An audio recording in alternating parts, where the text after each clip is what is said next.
कि human body में respiration का क्या प्रोसेस है। पूरे रेस्पिरेटरी सिस्टम का एनिमेटेड व्यू देखेंगे, जिससे बिल्कुल क्लियर हो जाएगा कि चीजें कैसे होती हैं और किसका क्या रोल होता है। तो बच्चों, इस वीडियो को एंड तक जरूर देखें और वीडियो पसंद आए तो लाइक एंड सब्सक्राइब जरूर करें। तो आइए समझते हैं। रेस्पिरेटरी सिस्टम में 6 मेन ऑर्गन्स होते हैं: nose, nasal passage, trachea, bronchi, lungs and diaphragm. Respiration process start होता है जब हम नोज से एयर ब्रीथ करते हैं। हमारी नोज में जो 2 होल्स होते हैं उन्हें नॉस्ट्रिल कहते हैं और इन्हीं से पास होकर एयर बॉडी के अंदर जाती है। नॉस्ट्रिल से होते हुए एयर नेसल पैसेज में जाती है। नेसल पैसेज की सरफेस पर म्यूकस रिलीज होता है और नेसल हेयर्स होते हैं जो एयर में प्रेजेंट डस्ट और इंप्योरिटीज को ट्रैप कर लेते हैं ताकि लंग्स में प्योर एयर ही जाए।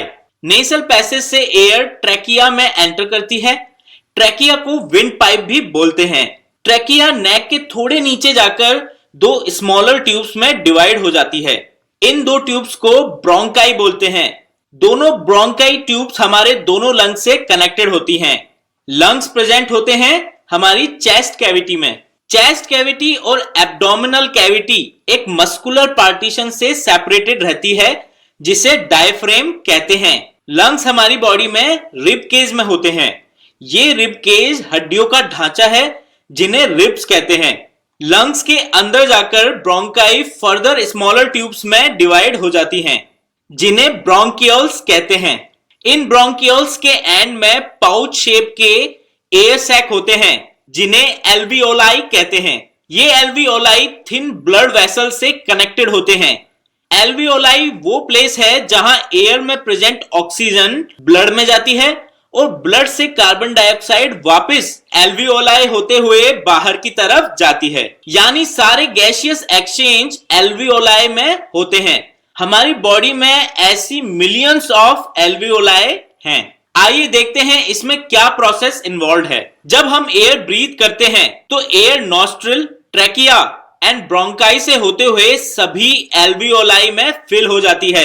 ये एल्वियोलाई ब्लड वेसल से कनेक्टेड होती हैं। यहाँ एयर में प्रेजेंट ऑक्सीजन ब्लड में प्रेजेंट हीमोग्लोबिन से अटैच होती हैं। ब्लड बॉडी के हर पार्ट्स तक ऑक्सीजन लेके जाता है, जहां सेल्स में प्रेजेंट ग्लूकोज ऑक्सीजन से रिएक्ट करता है और हमें एनर्जी मिलती है। यहाँ जो रिएक्शन होती है उसका साइड प्रोडक्ट कार्बन डाइऑक्साइड होता है, जो ब्लड के थ्रू वापस एल्वियोलाई तक जाता है।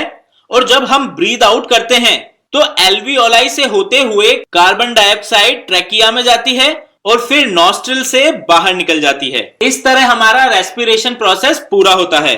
बच्चों, अगर 2 डायमेंशन में हम रेस्पिरेटरी सिस्टम का डायग्राम देखें तो ऐसा दिखता है। ये पार्ट नॉस्ट्रिल है, ये नेसल पैसेज है, ये हमारा विंड पाइप या ट्रैकिया है, ये ब्रोंकाई है, फिर ब्रोंकियोलस और लास्ट में है एयर सैक्स यानी एल्वियोलाई। ये हमारे दोनों लंग्स हैं। यहां हमारा डायफ्राम है जो चेस्ट कैविटी और एब्डोमिनल कैविटी को सेपरेट करता है। बच्चों, आई होप अब आपको रेस्पिरेटरी सिस्टम अच्छे से क्लियर हो गया है। अगर